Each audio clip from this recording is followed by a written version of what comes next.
Yet another fire broke out in the city, this time in the vicinity of the police headquarters at Tivleri. The building was the residence of 30 prison officers. The blaze broke out about 9:30. According to the Guyana Fire Service, it received an alert at 9:26 a.m. about a fire on Parade Street, Kingston, Georgetown. Water tenders, the prison bowser, and the Land Rover and hydraulic platform with crews from various fire stations were dispatched promptly. The first unit arrived at 9:33 and the initial jet was supplied at 9:34. Initial reports indicated one fully engulfed building. It later reported that the Guyana Fire Service managed to extinguish the fire, which has completely destroyed the Guyana Prison Service living quarters. Schools in the vicinity had to be evacuated. Parents raced to Chase Academy and the nearby school to collect their children, most of whom were little more than toddlers. We're trying to protect buildings within close proximity from burning. I can safely say we have it under control to one building as of right now. That was a spokesperson for the Guyana Fire Service. She said that in addition to the fire tenders, there was a hydraulic platform at the scene. Victor Allen was one of the fire victims. Average is about 30 officers living there, both male and female, upstairs and downstairs. But at this point, honestly, I can't really say much about what would have transpired or what caused the fire, because I was not there, I was at work. So do you know if anybody was at home?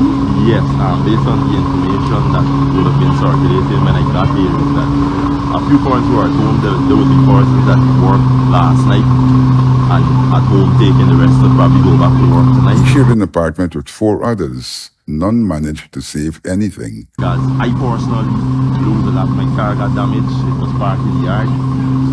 My keys is inside, probably burned by now.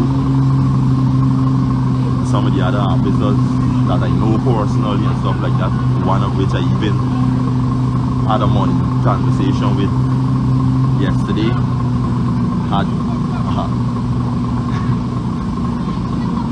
a lot of money gone missing because she's currently in the process of building a house, and she would have received some of the money and to pay it on Monday to the contractor. But Ron Morris is an emergency medical technician.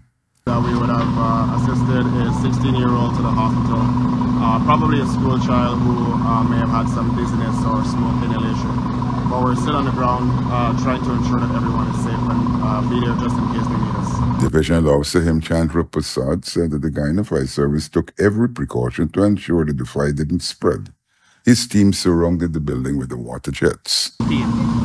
So we will continue firefighting.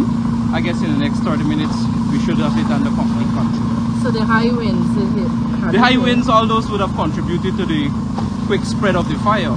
But of course we would have had the open water source from Lamar Canal, coupled with the capacity that we brought with the 2 bowsers.